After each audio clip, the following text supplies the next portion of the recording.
நல்ல சினிமாக்களை நேசிக்கிற கொண்டாடுற எல்லா நெஞ்சங்களுக்கும் வணக்கம். இந்த வீடியோவில் நம்ம பார்க்க போகிறது இயக்குனர் நாகேஷ்வின் டைரக்ஷனில் பிரபாஸ், தீபிகா படுகோன், அமிதாப் பச்சன், கமல்ஹாசன் மற்றும் பலர் நடிச்சிருக்கிற கல்கி 2898 AD திரைப்படத்தோட விமர்சனம். இந்த கல்கி திரைப்படம் மிகப்பெரிய பொருட்செலவில் உருவாகி இருந்தாலும் கூட இந்த படம் ஆரம்பித்த பிறகு பெருசாக ப்ரீ ரிலீஸ் எக்ஸ்பெக்டேஷன் எதுவும் இல்லாமல் இருந்தது. அதுக்கு மிக முக்கியமான காரணம் என்னன்னா, சாஹோ, ராதேஷியாம், ஆதிபுருஷ், சலார்னு பிரபாஸ் அவர்கள் தொடர்ச்சியாக நடித்த மொக்க படங்களும் சுமார் படங்களும் தான். அதையும் தாண்டி இந்த படம் மேலே நிறைய பேருக்கு ஒரு சின்ன எதிர்பார்ப்பு இருந்துச்சுன்னா அதுக்கு காரணம் இந்த படத்தோட இயக்குனர் நாகேஷ்வின்.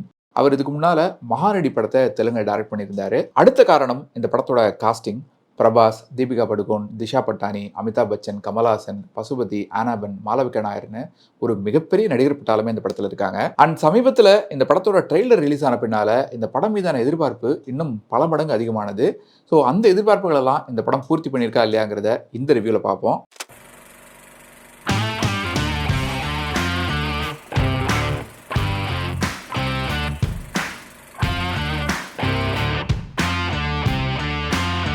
இந்த படத்தோட கதை என்னன்னா, இந்த படத்தோட கதையை சுருங்க சொல்லி விளங்க வைக்கிறது அப்படிங்கிறது ரொம்பவே கஷ்டமான ஒரு விஷயம் தான்.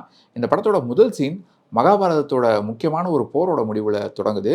பாண்டவர்களோட கடைசி வாரிசை அழிக்கணும் அப்படிங்கிறதுக்காக கருவில் இருக்கிற ஒரு குழந்தைய துரோணாச்சாரியாரோட மகன் அஸ்வத்தாமன் அழிச்சிடுறதால கிருஷ்ணர் கடும் கோபத்தில் அவருக்கு ஒரு சாபம் ஒன்று கொடுக்குறாரு. நான் இப்போ உன்னை உடனே கொண்டுட்டேன்னா அது உனக்கு விடுதலை தானே தவிர அது உனக்கான தண்டனையாக இருக்காது.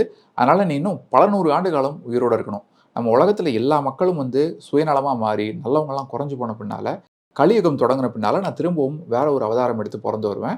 அப்போ என்னை காப்பாற்றுறதுக்கு நீ தான் வரணும். அது வரைக்கும் நீ உயிரோடு இருக்கணும். அதுதான் உனக்கான தண்டனை அப்படின்னு சொல்லிட்டு ஒரு சாபம் கொடுக்குறாரு. 6000 வருஷம் கழிச்சு பூமியே ரொம்ப பஞ்சத்தில் வறண்டு போயிருக்கு. காசி நகரத்தில் கங்கை நதி கூட ஒரு சொட்டு கூட இல்லாமல் வத்தி போயிருக்கு.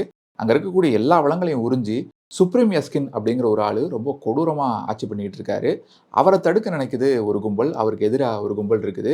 ஸோ இந்த ரெண்டு கும்பல்லையும் சேராமல் காசுக்காக என்ன வேணால் பண்ணக்கூடிய ஒரு ஆளாக இருக்காரு ஹீரோ பிரபாஸ். இப்போ அந்த சுப்ரீம் யஸ்கினை தடுக்க நினைக்கிற கும்பல் ஜெயிச்சாங்களா இல்லையா? கிருஷ்ணர் சொன்ன மாதிரி கல்கி அவதாரம் வந்ததா இல்லையா? யஸ்வதாமனோட சாபம் நீங்குச்சா இல்லையா? இதில் ஹீரோ யார் பக்கம் நிற்கிறாரு அப்படின்னு பல கேள்விகளை சுற்றி நகருது இந்த கல்கி படத்தோட கதை. இந்த படத்தோட ப்ளஸ் பாயிண்ட்ஸ் என்னன்னா, முதல் பாசிட்டிவ் இந்த படத்தோட பிரமாதமான மேக்கிங் அண்ட் இந்த கதையில் இருக்கக்கூடிய அந்த வேர்ல்டு பில்டிங்காக இவங்க போட்டிருக்கக்கூடிய எஃபர்ட்ஸ் தான். இந்திய சினிமாவில் பாகுபலி படத்துக்கு அடுத்தபடியாக ஒரு கற்பனை உலகத்தை ரொம்பவே நேர்த்தியாக நம்பும்படியாக உருவாக்கியிருக்காங்க. இன்னும் சொல்லப்போனால் நம்ம ஊரில் மெயின் ஸ்ட்ரீம் சினிமாவில் டிஸ்டோபியன் ஃபிலிம்ஸ் அப்படிங்கிற ஜானரே ரொம்ப புதுசு தான், ரொம்ப ரேரான ஒரு விஷயந்தான். அதில் நிறைய விஷயங்கள் ரொம்பவே மெனக்கெட்டு வச்சுருக்காங்க. படத்தோட ஆரம்பத்தில் அந்த பாலைவனத்தில் ஊர்ந்து வரக்கூடிய அந்த பஸ்ஸில் தொடங்கி எல்லாரும் யூஸ் பண்ணக்கூடிய அந்த லேசர் கன், அதுக்கப்புறமா ஹீரோ யூஸ் பண்ணுற புஜ்ஜின்னு பல விஷயங்கள் இன்ட்ரெஸ்டிங்காக இருந்தது. அஃப்கோர்ஸ் இந்த படத்தில் வரக்கூடிய நிறைய விஷயங்கள் ஸ்டார் வார்ஸ் உட்பட பல ஹாலிவுட் படங்கள்லேருந்து இன்ஸ்பயர் பண்ணியிருக்காங்க. அதை பற்றி பின்னால் விரிவாக பேசுவோம். மேக்கிங் வைஸ் இந்த படத்தோட cinematography, stunt choreography, production design, CG work, sound டிசைன்னு ஒவ்வொரு டீமுமே அவங்களோட பெஸ்ட்டை கொடுத்துருக்காங்க. இது எவ்வளோ ஆம்பிஷியஸான ஒரு ப்ராஜெக்ட் அப்படிங்கிறத உணர்ந்து, இந்திய சினிமாவில் இது மேக்கிங் வைஸ் எவ்வளோ முக்கியமான ஒரு படமாக இருக்க போகுது அப்படிங்கிறத உணர்ந்து ஒவ்வொருத்தருமே அவங்களோட ஹார்ட் அண்ட் சோலை போட்டிருக்காங்க. கமல் அவர்களோட மேக்கப் ஆகட்டும், ஒவ்வொரு சீன்லையும் அமிதாப் பச்சன் அவர்களை 8 அடி உயரம் இருக்கிறவரை காட்டுறது அந்த விஷயமாகட்டும், ஒரு ஃபியூச்சரிஸ்டிக் வெஹிக்கிள் இந்த படத்தில் வருது. புஜ்ஜி அப்படிங்கிற பேரில் ஒரு ஃபியூச்சரிஸ்டிக் வெஹிக்கிள் வருது. அதை உருவாக்குறதுக்காக இவங்க எடுத்துக்கிட்ட சிரத்தை ஆகட்டும், அதாவது பல கோடி ரூபாய் செலவில் மஹேந்திரா ஆட்டோமொபைல் குரூப் மூலமாக 6000 கிலோ எடையில ஒரு எலக்ட்ரிக் காரை இந்த படத்துக்காக உருவாக்கியிருக்காங்க. இந்த மாதிரி சொல்லிக்கிட்டே போகலாம். சந்தோஷ் நாராயணன் அவர்களோட பேக்ரவுண்ட் ஸ்கோரை பற்றியும் குறிப்பிட்டு சொல்லி ஆகணும். இந்த படத்தோட மிகப்பெரிய ப்ளஸ் பாயிண்ட்டே அவரோட பின்னணி இசை தான். மனுஷன் பட்டையை கிளப்பியிருக்காரு. பல காட்சிகளை தூக்கி நிறுத்துறதே அவரோட மியூசிக் தான். அதே போல் இந்த கதையில் மித்தாலஜியை பிளெண்ட் பண்ணியிருந்த விதம் ரொம்பவே சுவாரஸ்யமாக இருந்தது. அதாவது தன்னை வளர்த்த ஒரு கேரக்டரையே போட்டு கொடுக்கறது, அதன் மூலமாக ஆதாயம் தேடுறதுன்னு ரொம்பவே செல்ஃபிஷாக இருக்கக்கூடிய பிரபாஸ் கேரக்டர் போன ஜென்மத்தில் என்னவா இருந்தார், யாராக இருந்தார் அப்படிங்கிற அந்த கான்ட்ராஸ்ட் இருக்கு இல்லையா? இந்த மாதிரி சில இன்ட்ரெஸ்டிங்கான ஐடியாஸ் மகாபாரத்தை வச்சு ரொம்ப சூப்பராக பண்ணியிருந்தாங்க. முன்கதை மற்றும் கேரக்டர்ஸோட இன்ட்ரோடக்ஷன்ஸ் வச்சு மட்டுமே நகரக்கூடிய முதல் பாதி கொஞ்சம் டல்லடிச்சாலும் கூட இன்டர்வலுக்கு முன்னால் வரக்கூடிய சீன்ஸ்லேருந்து படம் பரபரன்னு நகர ஆரம்பிக்குது. தீபிகா படுகோனுக்கு என்ன ஆக போகுது, அவங்க எப்படி தப்பிக்க போகிறாங்க அப்படிங்கிற அந்த சீன்ஸ்லேருந்து, அதுக்கடுத்து பிரபாஸும் அமிதாப் பச்சனும் மோதக்கூடிய காட்சிகள்லேருந்து எல்லாமே அடுத்தடுத்து ரொம்ப சுவாரஸ்யமாக இன்ட்ரெஸ்டிங்காக பண்ணியிருந்தாங்க. குறிப்பாக படத்தோட கடைசி அரை மணி நேரம் மிக பிரமாதமாக இருந்தது. அதுதான் இந்த படத்தை காப்பாற்றுது அப்படின்னு கூட சொல்லலாம். படம் முடிஞ்ச பின்னால் கமல்ஹாசன் அவர்களோட கேரக்டர் வச்சு வரக்கூடிய அந்த போஸ்ட் கிரெடிட் சீன்லாம் ரொம்பவே எக்ஸைட்டிங்காக இருந்தது. செகண்ட் பார்ட் மீதான எக்ஸ்பெக்டேஷன்ஸை இன்னும் பல மடங்கு அதிகரிக்கிற மாதிரி இருந்தது. அதே போல் இந்த படம் மொத்தமே இந்த படத்தில் வரக்கூடிய விஷுவல்ஸ் எல்லாமே நமக்கு ஒரு பெரிய ட்ரீட்டாக இருந்தது அப்படின்னே சொல்லலாம். அந்த காம்ப்ளெக்ஸோட கேட் திறக்கிற அந்த சீன் ஆகட்டும், காம்ப்ளெக்ஸில் மேலே போகிறதுக்கான லிஃப்ட் ஆகட்டும், ஷம்பாலா உலகமாகட்டும், அதுக்கப்புறமா கடைசியில் வரக்கூடிய அந்த கடைசி 1/2 மணி நேர சீன், இன்டர்வலுக்கு முந்தைய சீன்ஸ், புஜ்ஜி வரக்கூடிய காட்சிகள்னு நிறைய காட்சிகள் வந்து அதுவும் குறிப்பாக கடைசியில படம் முடியிற சமயத்துல வந்து டிரான்ஸ்ஃபார்மர்ஸ் படத்துல இன்ஸ்பயர் ஆகி ஒரு ஃபைட் சீன் ஒண்ணு வச்சிருப்பாங்க. இந்த மாரி பல காட்சிகள் வந்து நம்ம குடுக்குற காசுக்கு ஒர்த் அப்படின்னு சொல்ற ரேஞ்சில இருந்தது. ஆனா போக போக புஜ்ஜி கேரக்டரும், கீர்த்தி சுரேஷோட டப்பிங்கும் ரொம்பவே ரசிக்கும்படி இருந்தது. புஜ்ஜி கேரக்டர் வச்சு வரக்கூடிய அந்த மாஸ் சீன்ஸும் நல்லா இருந்தது. அண்ட் அமிதாப் பச்சன் அவர்கள் இந்த மாரி கதாபாத்திரங்கள வந்து பிரம்மாஸ்திரா உட்பட வேற சில படங்கள் இதுக்கு முன்னாலே பண்ணியிருந்தாலும் கூட, இந்த படத்துல இந்த முதல் பாகத்துல அவர் தான் ஹீரோன்னு சொல்ற அளவுக்கு அவருக்கு தான் வந்து நெறைய முக்கியத்துவம் இருக்கு. அவருக்கு தான் நெறைய மாஸ் சீன்ஸும் இருக்கு. ஏன்னா இந்த படத்துல பிரபாஸ் கேரக்டர் பார்த்தீங்கன்னா, முதல் பாதியில ஒரு 3 சீன் தான் வர்றாரு. செகண்ட் ஹாஃப்ல ஒரு அதிகபட்சம் ஒரு 1/2 மணி நேரம் 40 நிமிஷம் தான் வர்றாரு. ஸோ அவரோட கேரக்டரே ஒரு எக்ஸ்டெண்டட் கேமியோ மாரி தான் இருக்கு. அதனால இந்த படத்துல அமிதாப் பச்சன் அவர்கள தான் ஹீரோ அப்படின்னு சொல்லணும். அவர் தன்னோட ரொம்ப எலக்ட்ரிஃபைங்கான ஸ்க்ரீன் பிரசன்ஸ் மூலமா பல காட்சிகள ரொம்ப சூப்பரா எலிவேட் பண்ணியிருக்காரு. தீபிகா படுகோன் அவர்களோட கேரக்டரோட ரைட்டிங் ரொம்ப சிறப்பா இல்லாட்டியும் கூட, அவங்களோட பெர்ஃபார்மன்ஸ் சிறப்பா தான் இருந்தது. அவங்க பண்ணியிருக்கிற கேரக்டர்ல கன்வின்சிங்காவே இருக்காங்க. கச்சிதமா பொருந்தியிருக்காங்க. கமல் அவர்கள் தான் இந்த படத்தோட மெயின் வில்லன் கேரக்டர் பண்ணியிருக்காரு. அவர் வர்றது ரொம்பவே கொஞ்ச நேரமா இருந்தாலும் கூட, அவர் வர்ற காட்சிகள்ல மிரட்டி இருக்காரு. அதேபோல ஆனா பென் அவர்களும் வந்து அவங்க வர்ற சீன்ஸ் வந்து அதிகபட்சம் ஒரு 2, 3 சீனா இருந்தாலும் கூட, அவங்க நம்ம மனசுல நல்லாவே நின்னுடுறாங்க. அதெல்லாம் தாண்டி இந்த படத்துல வேற நெறைய சர்ப்ரைசிங்கான, இன்ட்ரஸ்டிங்கான கேமியோ அப்பியரன்ஸஸ்லாம் இருக்கு. அதெல்லாம் யார் யாருன்னு நான் சொல்ல விரும்பல. நீங்களே படத்துல பாருங்க. எக்ஸைட்டிங்கா இருக்கும். அதுபோக ராம்கோபால் வர்மா, ராஜமௌலி, அனுதீப்னு நெறைய டைரக்டர்ஸும் குட்டி குட்டி இன்ட்ரஸ்டிங்கான கேமியோ அப்பியரன்ஸ்ல வந்து போறாங்க. அண்ட் வழக்கமான ஒரு மாஸ் மசாலா தெலுங்கு படம் மாரி இல்லாம, இந்த படத்துல கதைக்கும், கதாபாத்திரங்களுக்கும் முக்கியத்துவம் குடுத்து தான் இந்த படத்த எடுத்திருக்காங்க. இந்த படத்துல 1/2 மணி நேரம் கழிச்சு தான் ஹீரோ பிரபாஸோட கேரக்டர் இன்ட்ரோடக்ஷனே வருது. அதேபோல இந்த படத்தோட முதல் பாதியில பார்த்தீங்கன்னா, அவருக்கு அதிகபட்சம் ஒரு 3 சீன்ஸ் தான் இருக்கு. இந்த படத்தோட குறைகள் என்னன்னா, முதல் மைனஸ் நம்மளோட பொறுமைய சோதிக்கிற இந்த படத்தோட முதல் பாதி. பல காட்சிகள அநியாயத்துக்கும் ஜவ்வா இழுத்து வச்சிருக்காங்க. உதாரணத்துக்கு பிரபாஸ் கேரக்டரோட இன்ட்ரோ சீன் எடுத்துக்கிட்டீங்கன்னா, அந்த ஒரு சீன் மட்டுமே 15, 20 நிமிஷம் ஓடுது. அந்த சீனோட தொடக்கத்துல சண்டை போட மாட்டேன், எனக்கு தூக்கம் வருது அப்படின்னு சொல்லிட்டு காமெடி பண்ணிட்டு இருக்காரு பிரபாஸ். அதுக்கப்புறம் வந்து புஜ்ஜி கேரக்டர் அவருக்கு பில்டப் குடுக்குறது. அதுக்கப்புறம் ஒரு அடியாள் கேரக்டர் வந்து இவருக்கு சப்ப அப்படின்னு பேர் வச்சு கூப்பிடுறது. சுத்தி இருக்கவங்கலாம் சிரிக்கிறது. அதுக்கப்புறம் ஒருத்தர் விடாம எல்லார் கூடயும் இவர் ஒருத்தரா சண்டை போடுறதுன்னு, ரொம்பவே டயரிங்கான ஒரு சீன் அது. இந்த மாரி நெறைய காட்சிகள் முதல் பாதி முழுக்க இருக்கு. முதல் பாதியில படம் கொஞ்சம் சுவாரஸ்யமா நகரும்போது, சம்மந்தமே இல்லாம தேவையில்லாத ஆணியா திஷா பட்டானி வர்றாங்க. அவங்க ஏன் வர்றாங்க, எதுக்கு வர்றாங்கன்னுலாம் தெரியல. ஆனா அவங்களுக்கு ஒரு 3 சீன் வருது. ஒரு பாட்டு வருது. அவங்க ஃபைட் பண்றத பார்த்தா கூட டான்ஸ் ஆடுற மாரி தான் இருக்கு.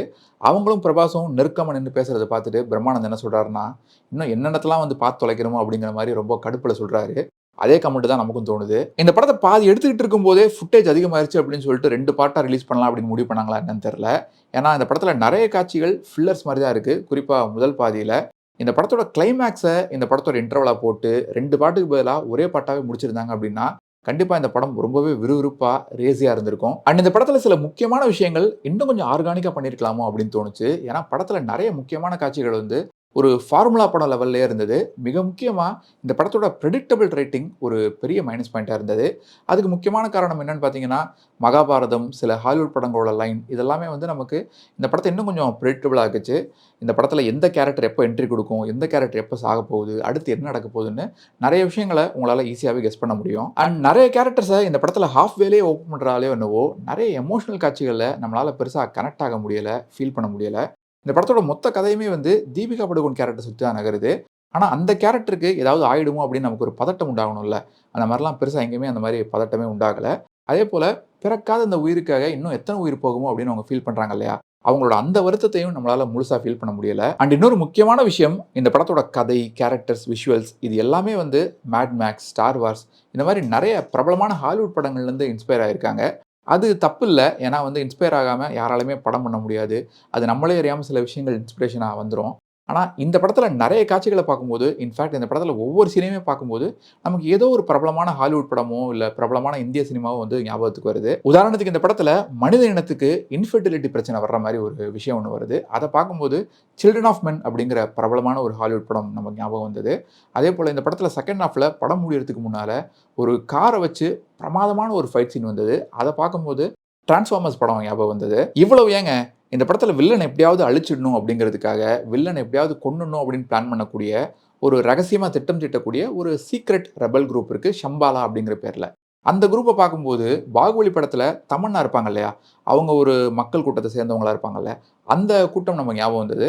இந்த மாரி இந்த படத்துல நெறைய விஷயங்கள பார்க்கும்போது, நெறைய பிரபலமான இந்திய படங்களும், ஹாலிவுட் படங்களும் ஞாபகம் வர்றதால, இந்த படத்த பல காட்சிகள வந்து முழுசா என்ஜாய் பண்ண முடியாம போயிடுது. அண்ட் வில்லனோட கேங்ல எல்லார் கையிலயுமே கன் இருந்தாலும், எவனுமே சுடவே மாட்டேங்கிறான். அப்படியே சுட்டாலும் அது பிரபாஸ் மேலயோ, இல்ல தீபிகா படுகோன் மேலயோ படவே மாட்டேங்குது.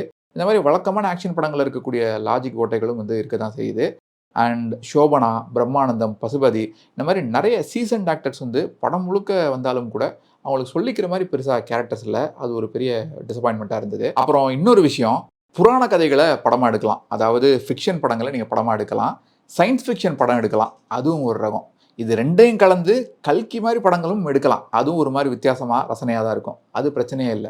ஆனா இந்த படத்துல ஒரு சீன் ஒண்ணு வருது. மானஸ் அப்படிங்கிற ஒரு கேரக்டர் வந்து என்ன சொல்றான்னா, எல்லாத்துக்குமே ஒரு சயன்டிஃபிக் ரீசன் இருந்தாகணும்ல அப்படின்னு ஒரு கேரக்டர் சொல்லும்போது, அதுக்கு இன்னொரு கேரக்டர் என்ன சொல்லுதுன்னா, இல்ல. சில விஷயங்கள் சயன்ஸ தாண்டியும் இருக்கு. நம்ம முன்னோர்கள் இது எல்லாத்தையுமே வந்து எழுதி வச்சுட்டு போயிருக்காங்க அப்படிங்கிற மாரி ஒரு டயலாக் ஒண்ணு வருது. அத பார்க்கறதுக்கு தான் ரொம்ப பூமர்த்தனமா, கிரிஞ்சா இருந்தது. இந்த மாரி வசனங்கள் வர்றது தான் பிரச்சனையா இருக்கு. மொத்தத்துல இந்த கல்கி 2898 திரைப்படம் எப்படி இருக்குன்னு கேட்டீங்கன்னா, இது ஒரு பிரமாதமான ரைட்டிங் இருக்கிற படம்லாம் இல்ல. ரைட்டிங் கொஞ்சம் சுமாரா தான் இருக்கு. நெறைய ஹாலிவுட் படங்கள்லருந்து பயங்கரமா இன்ஸ்பயர் ஆயிருக்காங்க. வேற சில குறைகள்லாம் இருக்கு.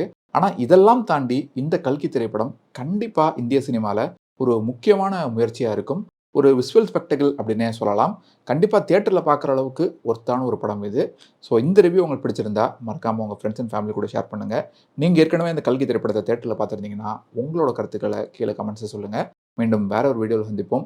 இன்னும் நெறைய சினிமாக்கள் பார்ப்போம். நெறைய சினிமாக்கள் பத்தி பேசுவோம். நன்றி.